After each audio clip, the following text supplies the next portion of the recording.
पशुओं के लिए पौष्टिक चारा सबसे महत्वपूर्ण है, जो न केवल पशुओं के स्वास्थ्य को बनाए रखता है बल्कि दुधारू पशुओं में दूध की मात्रा भी बढ़ाता है।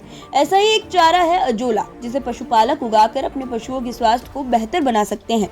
साथ ही इसे सुखाकर खेत में उपयोग करने से मिट्टी में कार्बनिक पदार्थ की मात्रा भी बढ़ेगी। ये एक प्रकार का फर्ण है, इसे कम जगहों में भी उगाया जा सकता है। ये पानी पर तैरता है।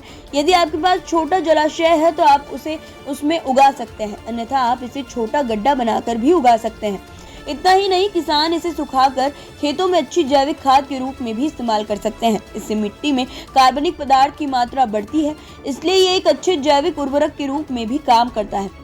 अजोला एक अत्यधिक पौष्टिक छोटा जलीय पौधा है जो शांत पानी में तैरता है। अजोला को घर में कहीं भी तालाबों, झीलों, गड्ढों और धान के खेतों में उगाया जा सकता है। कई किसान इसे टबों और ड्रमों में भी उगा रहे हैं। ये पौधा पानी में उगता है और घने हरे रंग की चटाई जैसा दिखने लगता है। अजोला सभी प्रकार के जानवरों के साथ साथ मछलियों के पोषण के लिए भी बहुत उपयोगी है। अजोला में सभी प्रकार के खनिज जैसे कैल्शियम, लोहा, फास्फोरस, जस्ता, कोबाल्ट, मैग्नीशियम और पर्याप्त मात्रा में विटामिन, प्रोटीन, अमीनो एसिड और खनिज होते हैं। इसे उगाने में किसानों का कोई खर्च नहीं होता है और पशुपालकों को भी इसका फायदा मिलता है। इन्हें पशुओं को खिलाने से दूध उत्पादन 10-15% तक बढ़ जाता है। साथ ही वसा की मात्रा में भी 15% तक बढ़ जाती है। उगाने के लिए 5 मीटर लंबा, 1 मीटर चौड़ा और 8 से 10 इंच गहरा सीमेंट का पक्का टैंक बनाएं।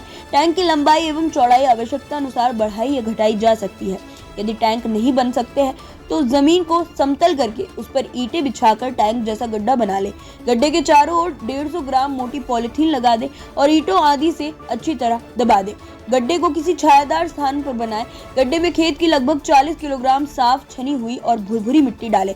4-5 किलोग्राम 2 दिन पुराना गोबर 20 लीटर पानी में घोल बनाकर अजोला बेड पर डालें। गड्ढों को 7 से 10 सेंटीमीटर पानी में भरे। अजोला के अच्छे उत्पादन के लिए गड्ढे में हमेशा इतना पानी रखें।